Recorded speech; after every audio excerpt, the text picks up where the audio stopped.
Welcome to SmartX. So today we are going to learn about locus. Locus ये coordinate geometry का concept है. In previous video we have seen about coordinate geometry. So locus होता क्या है?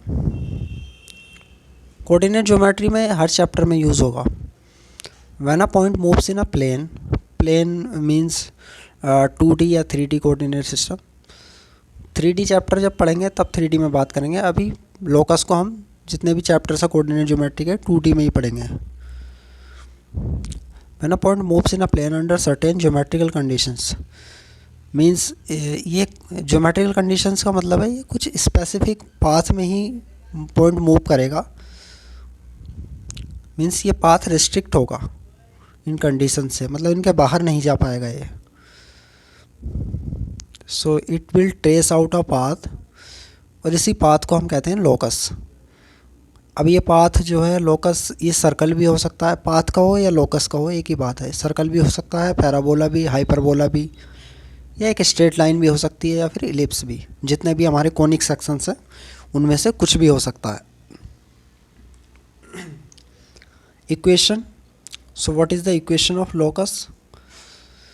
So equation is basically a relation between coordinates of all points on the path. Mean जिस path पे ये move कर रहा है लोकस पे, वो जितने भी कोऑर्डिनेट्स हैं उन पॉइंट्स पर, उनके बीच में क्या रिलेशन है जो कि किसी और पॉइंट पर होल्ड ना करे, सिर्फ इन्हीं पॉइंट पर वो इक्वेशन होल्ड करे.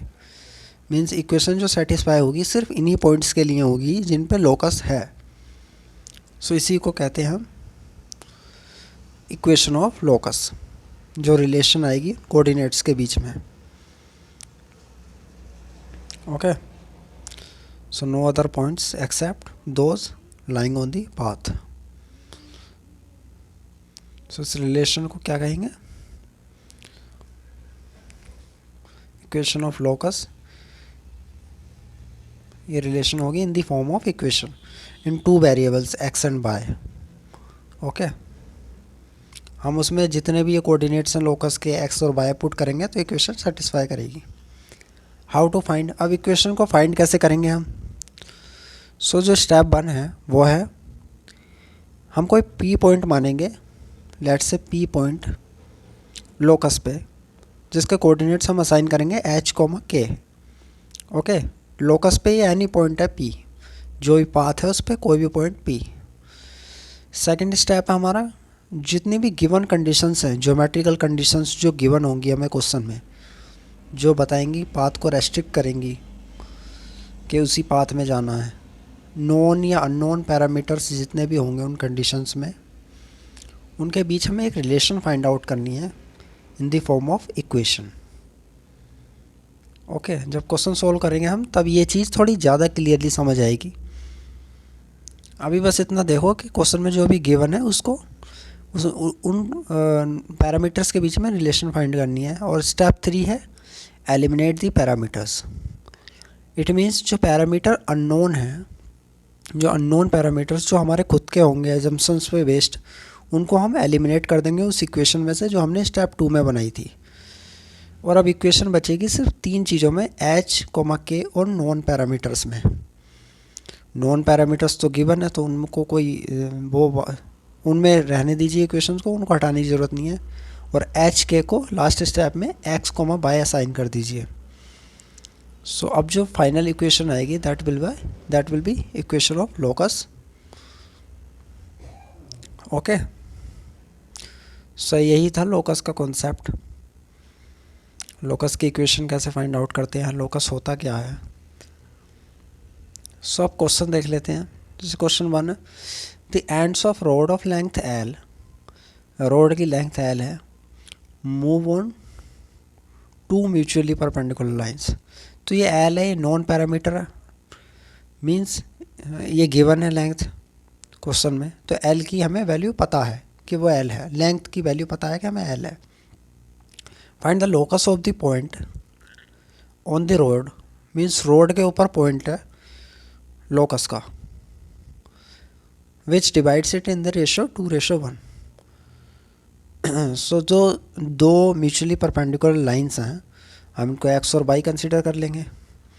कुछ और भी कंसिडर करोगे तो वो भी कोऑर्डिनेट सिस्टम के रेस्पेक्ट में अगर निकालोगे तो वो 90 डिग्री पर रहेंगी, तो उनको कोऑर्डिनेट सिस्टम की जो एक्स वाई एक्सिस है वो भी मान सकते हैं, ठीक है।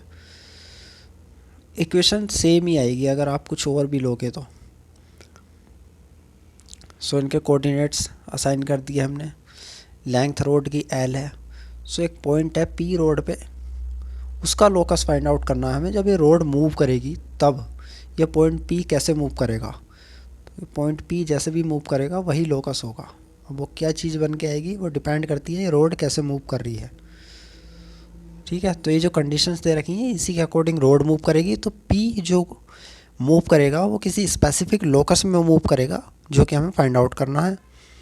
सो अगर हम पी के कोऑर्डिनेट एच को के एच को फाइंड आउट करें सेक्शन फार्मूला से, that will be equal to m1x2 plus m2x1 upon m1 plus m2, and that will be equal to 2b plus m2 into x1, that is 1 into 0, that is 0। Okay, because y axis पे coordinate 0, a और x axis पे v, 0, it will be equal to 2b/3। अब k की value find out करेंगे, that will B m1y2 plus m2 that is 1 into y1 that is a upon m1 plus m2 that is 2 plus 1 3। So it will be equal to a/3। So तो जो final coordinate आएंगे हमारे h, के locus के, means जो point है locus पे उसके कोऑर्डिनेट जो आएंगे 2b/3 और 1/3। अब जो हमें एक कंडीशन और गिवन है, लेंथ l गिवन है, सो हम इससे पाइथागोरस से फाइंड आउट कर सकते हैं l² equal to a² plus b²। अब a और b हमारे अननोन पैरामीटर्स हैं, तो इनमें नोन की वैल्यू रखेंगे हम h, k वाली, अननोन को हटा देंगे, ठीक है, जो हमने देखा था स्टेप 3 में। क्यों? क्योंकि h, k और l हमारा नोन है, तो बस इसी में रखेंगे फाइनल इक्वेशन को। तो a और b h, k की जगह उनको रख सकते हैं। That will be equal to, जो फाइनल इक्वेशन आएगी l² इज इक्वल टू 4 से मल्टीप्लाई हो जाएगा, 4l² 36k² प्लस 9s²। अब h, k को फाइनल स्टेप में कर देंगे रिप्लेस x, y से। अब ये जो इक्वेशन बनकर आई है x, y ये कोऑर्डिनेट हो गए x, y कोऑर्डिनेट सिस्टम के। सो ये फाइनल इक्वेशन है, this is the equation of locus. ध्यान से देखें तो ये सर्कल की इक्वेशन बन रही है।